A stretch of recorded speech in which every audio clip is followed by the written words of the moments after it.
Hi, welcome to Dr. Yazebra. Today I have an amazing guest with me. We have Niraj. Niraj. Hi, how are you? I'm well. How are you today? I'm really good. Absolutely. Great. Good. Thank you so much for joining me today. My pleasure.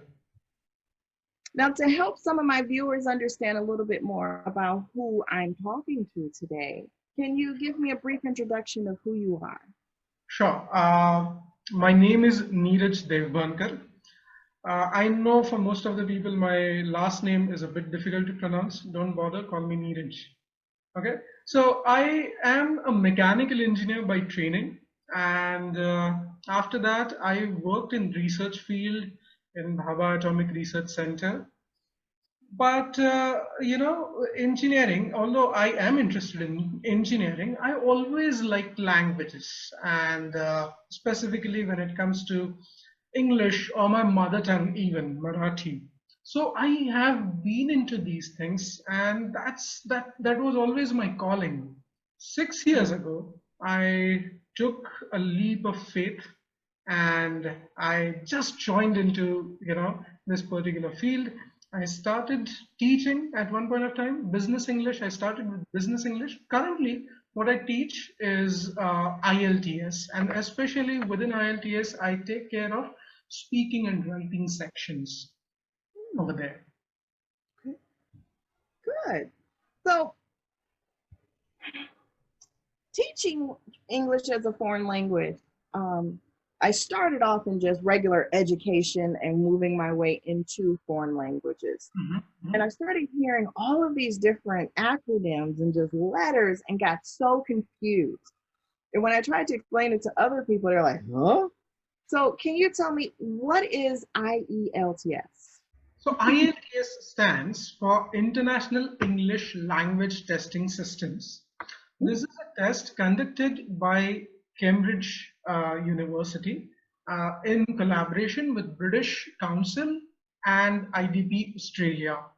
This test is nothing but an English proficiency test. So Cambridge or IELTS just wants to know whether you can survive in an English speaking environment. And that's what the test is. I know that it's an English test, but Mhm. who exactly should appear for the IELTS? All right. So basically, any person, any rather non-native speaker who wants to study abroad in a native country, I mean, in a country where everybody speaks English, you must give IELTS. This is by rule as well. I mean, the universities in US, in UK, in Canada, where English is the primary language of communication, you must appear for IELTS. Not only the students, if you want to immigrate to Canada or even Australia, because immigration programs, permanent residency programs currently are on a roll in Canada and Australia. Many people, millions of them are applying over there. So all those students who want to immigrate to Canada, or rather professionals, I should say, want to immigrate to Canada or who want to immigrate to Australia, must appear for this test. Okay. So then with IELTS, if you want to move abroad, is there a particular score that I must achieve in order to move abroad or live and work abroad? Yes, absolutely. See, the overall scale on the IELTS gauges you or tests you is 0 to 9. All right. So you get 0 bands for not attempting the paper at all. Even if you attempt something which means something in English, like I like coffee, something like that, still you might get about 1 or 2 bands, and the highest is 9 bands. Well, if you get 9 bands, that means you can use English just like a native speaker. All right. Mm, So when it comes to the higher education, specifically for masters, all right, if you're applying for the master's course anywhere in these universities, you need to have about 6.5 to 7 bands, which mm, tells the university or people over there that you have more than decent skills and you can survive without any issues in an English speaking country. So mainly, what do I mean by that? Okay, try to understand. Surviving in an English speaking country, many people find it very difficult to understand what it means.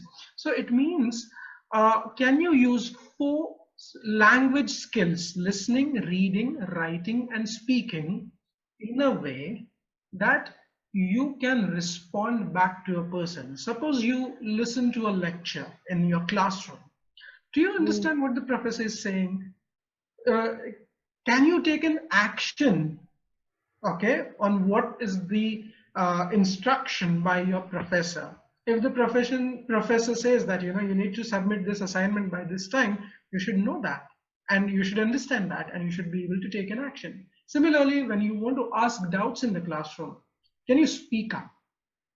That's what is tested on IELTS. So IELTS tries to determine, if you don't have any other language to communicate and English is the only language to communicate, can you survive without any issue? And this is very difficult for Indian students to understand, because I'll tell you, in India, we have at least two, three working languages. So if that doesn't work, the other one is there. Even second one doesn't work, there is a third one. So we don't need the foreign language that much when we speak. Although we have a lot of English speaking community or population, but the thing is, you can always manage in the Indian language, some or the other. So it's very difficult for students to understand, why am I giving this English language? I mean, I'm an engineer. Why am I giving an English language test? Actually, the main motivation for giving this, for appearing for this exam is that you tell people that, okay, I can survive. I don't need any assistance. If something happens to me, I can communicate with the local authorities. I can communicate with the dean of the university. And similar things apply to the professionals. So when it comes to professionals, understand, uh, you again obviously need to communicate in your office in English, and that's what you're tested on. So you need, if you want to immigrate to Canada, you at least need to score. I'm mainly talking about the Indians over here. You need to score at least 8 bands out of 9 on listening, and 7 bands on the rest of the skills. That is very, very needed. Wow, those are some pretty high scores. That's a Yeah, lot of practice that it goes into and studying, I'm sure. yeah. So then, Mhm. when is the exam conducted? Is it during the early part of the year, later part of the year? How many times do I have an opportunity to actually take and sit for the test? All right. So, almost like 40-50% of students who take IELTS all over the world, you know, among those 40-50% are Indians. So in India, you have an opportunity to appear for IELTS at least 3 to 4 times in a month Oh, across more than 40-50 cities. All right, so in each city, you can actually appear for IELTS at least 3 to 4 times in a month. So you don't have to worry about when is the exam conducted in a way, at least in India. Yes, there are some countries where, the frequency might not be this high, but still you get ample of opportunities throughout the year to appear for this test. so from what I understand, there are four key areas within the IELTS. Yes. So how exactly are candidates evaluated when they take and sit for the IELTS? Okay, so as I said, four key areas or skills that we talk about is listening, reading, writing, and speaking. But when we want to drill down, actually, uh, to what are the main skills or what are the four criteria that people look for, IELTS examiners look for, they go something like this. The first one is the logical ideas that you are talking about. I mean, whatever you're saying, it's okay. It's one thing. You can use different words. Like, many people come up with I mean, they mug up so many words that it's very difficult to even talk to them, right? And they try to impress you, dazzle you with their vocabulary. Oh my And God. actually, it doesn't make any sense what they're talking about. Okay. Yes. So, are you able to speak logically? This is the first and foremost thing. And not only speak in any form of communication, when you listen to something, can you apply the basic logic in while listening? Because listening could be the simplest thing that you can do for as far as any language is concerned. But still, you should be able to understand what is the question and what am I answering. When it comes to writing, are you able to express your thoughts well so that the other person also understand what you want to talk about? I always tell my students when it comes to this particular thing that first thing you need to understand that Canada is not looking for next Shakespeare. If you're writing anything or if you're speaking anything, think about it. They're looking for a good engineer who can survive in an English speaking environment, and that's all. You don't have to take it so personally that you start you sound like a walking talking dictionary, right? So the point of the whole thing is, are you logical? Second thing is, are you coherent? All right. Mm. So even though you may have logical ideas, sometimes you may deviate from what you're talking about or what you're writing about. Okay. So you need to have a bit of coherence. That means whether first idea is connected to the second idea is connected to the third one. They want to know all these things. Now, Mm. once these two things are covered, once you achieve these two things, all right, the next two criteria that we want to talk about probably is vocabulary, but IELTS calls it lexical resource, and two things are quite different in a way. Lexical resource would actually roughly would mean that are you able to use the correct or appropriate words at that particular point of time in that particular sentence? Are you able to use them appropriately? And then the fourth criteria would be the grammatical range and accuracy. So are you able to use the variety of sentences, and are you able to use them in right context? If you're using complex and compound structures just to inject number of words into your essay or into your speech, you are in trouble, my mate, right? Yeah. So you should be able to use them at appropriate times, aptly. These are the main four things that any IELTS examiner looks for. I mean, some people may say, okay, these are the criteria mainly IELTS has defined for writing and speaking in public, but I'll tell you, these skills or these criteria are also important for listening and reading, because if you don't understand the basic communication that's happening when you listen to something or when you read something, it's very difficult to pass this exam or qualify or graduate from this exam, whatever. Okay. Okay. Um, Are you stuck on Shakespeare? that was a great example. I trained interestingly, a gentleman that worked for me. I trained him so that he could teach English to other non-English speakers.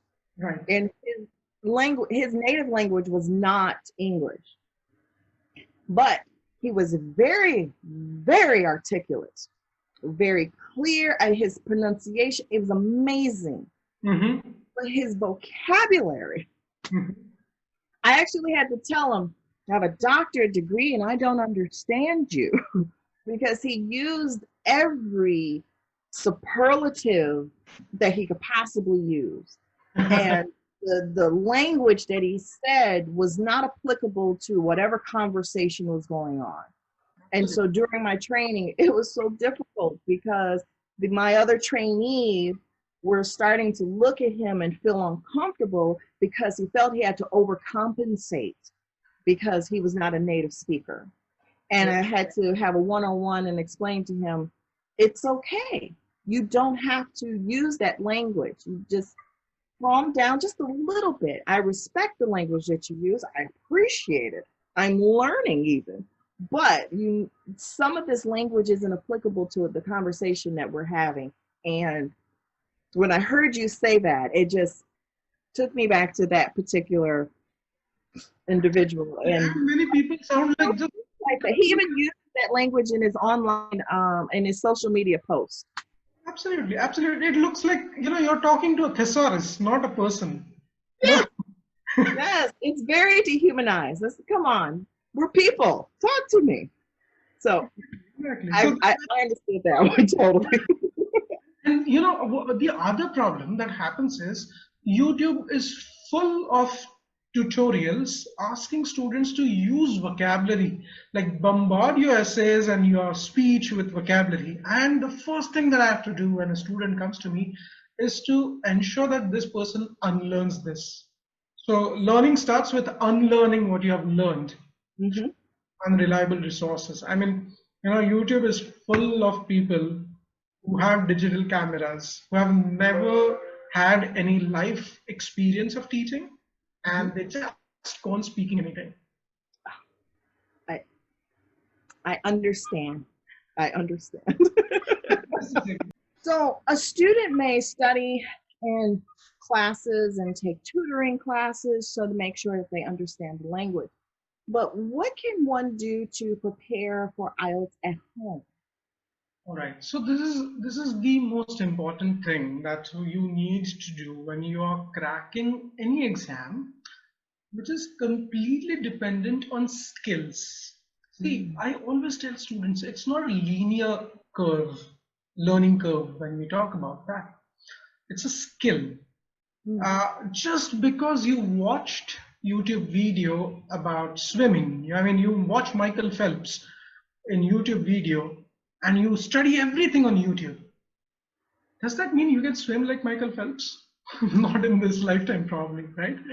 And it's like, what I see most of the times is when people say that, oh, first let me learn grammar and then I'll go for IELTS.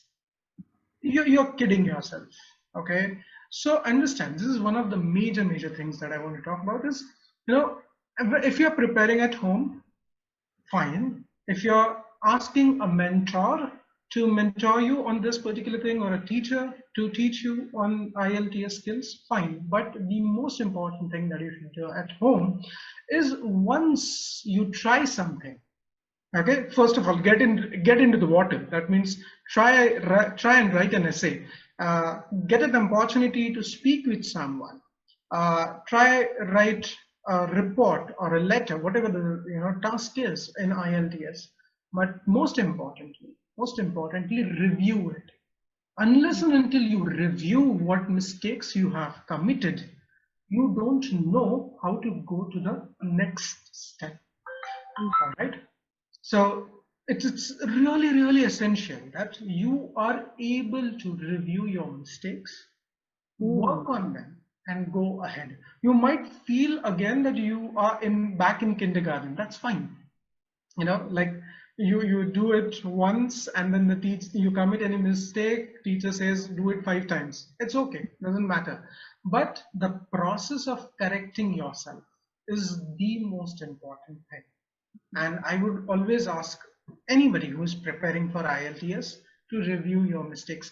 I see a lot of students, I wrote 100 essays, but I got 6 bands. I wanted 7.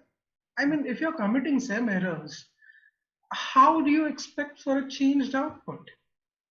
Right? Mm. So you need to review your errors. And this is one of the major things we focus on.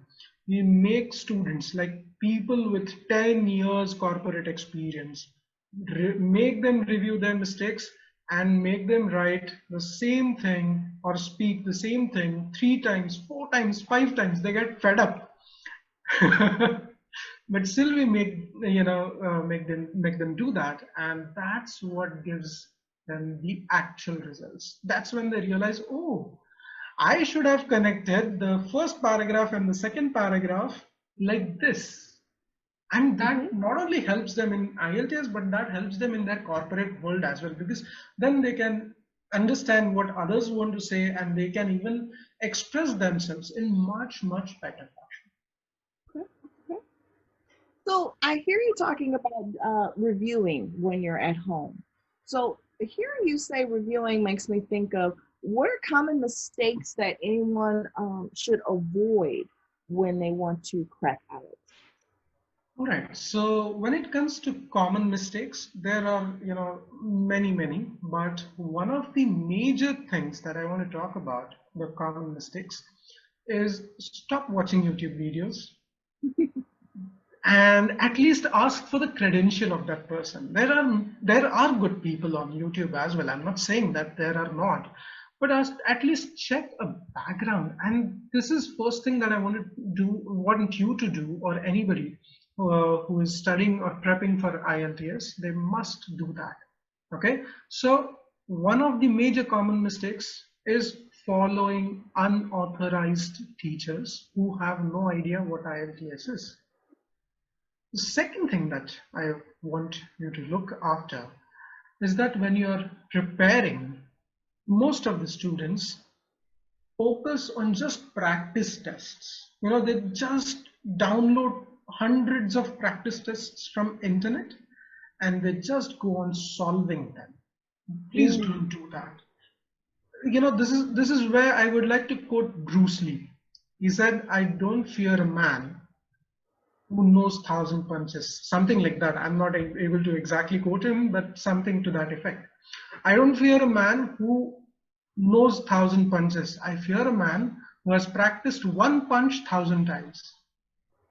So even if so combining all these things together about reviewing and practicing, if you're practicing something, you understand, okay, these are the four mistakes. I don't know how to use not only but also. Fine, this is the first thing that you understood about yourself. Not an issue. Go to your high school book, try to understand. Not even high school, probably primary school. Go there and try to understand how to use not only but also in all possible fields. Practice it. That will mm, help you much better on IELTS than anything else. If you want to know, apt words, specifically when you want to explain about, let's say, gardens, and I've never talked about gardens in English. Specifically, it happens with the, second language learners that they don't talk about these things using English. They might have taken a course through English medium, they might have learned through English medium, but they don't talk about everyday things mhm. in English. So if you don't know any words related to garden, try to know them. Okay, these are the main mistakes that people commit. I mean, I read letters. Even the letters to friends are written as if they are writing a memo in their office. Please, you can't do that. These are the major common mistakes that people commit. When a student sits for IELTS, there's a lot of anxiety and stress as far as what I know from the students that I've had that are taking IELTS. The pressure is on and their nerves and jitters and they're just really uneasy. Do you have any suggestions on any precautions that students can take while they're studying for IELTS? Absolutely, absolutely. So basically, what I would always ask yourself, why is there an anxiety?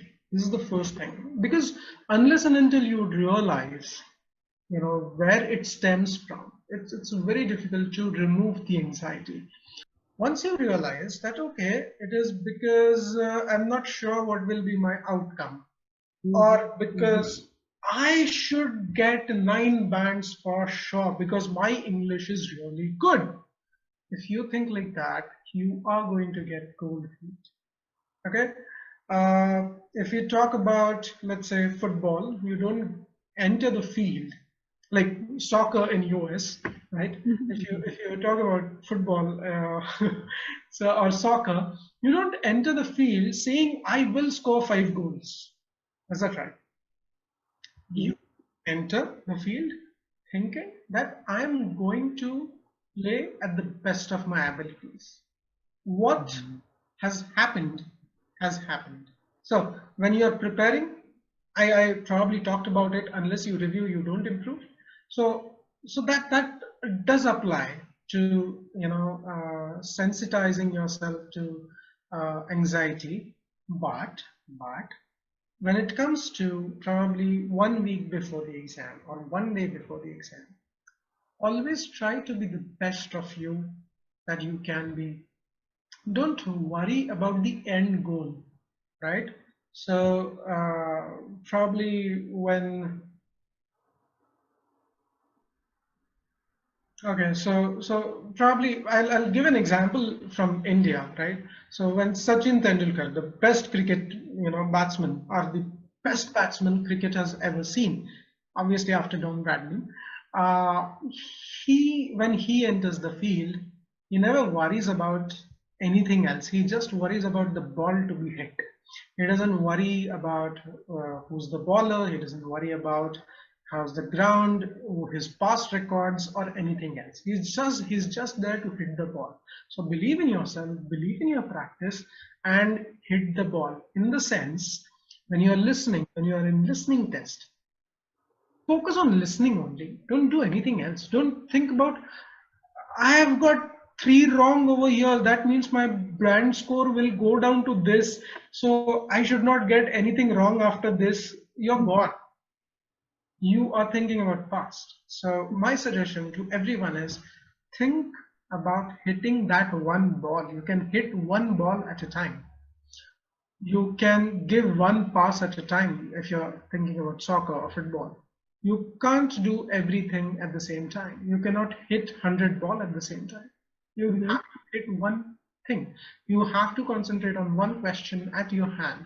Once you do that, I'm pretty sure you will be able to handle anxiety without any question. The second thing that I want to talk about now, the reverse side of this. Many people don't get anxious. That's also not good, all right? So, anxiety is a good thing in a way if you use it properly. Anxiety is not a bad thing. Anxiety actually, uh, in a way, it boosts the blood supply. It gives you more oxygen to your head, and it prepares you.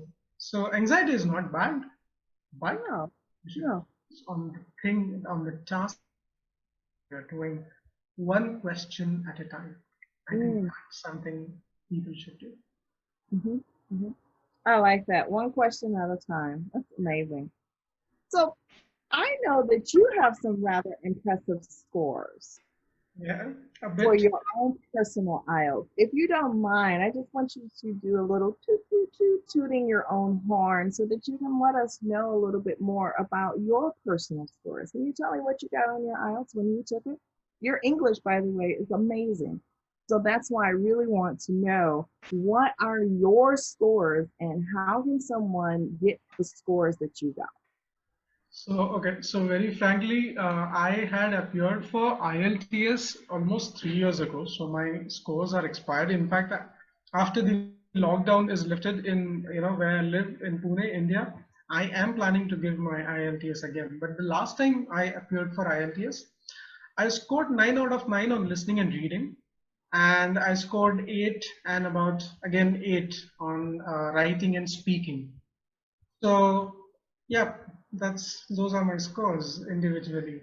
I appeared for TOEFL when I was a student, so that's quite few years ago. Like that's hard, probably 10 years ago or something. But I scored 114 out of 120 at that point of time. So yeah, those are my scores as far as the English language is concerned, or English language proficiency test is concerned. That is great.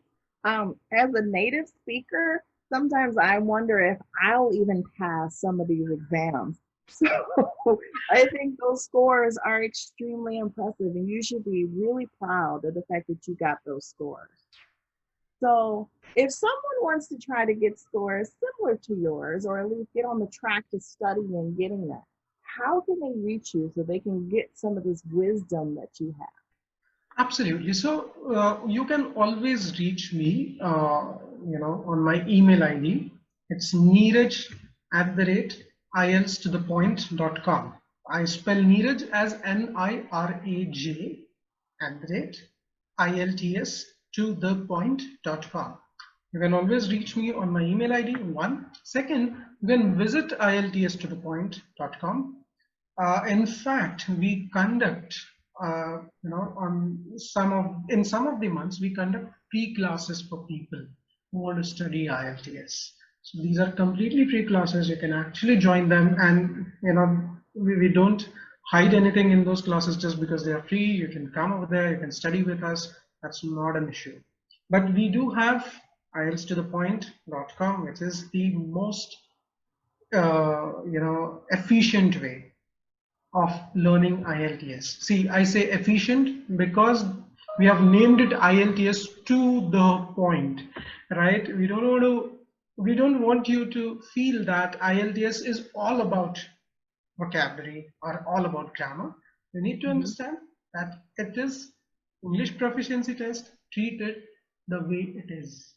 That's it.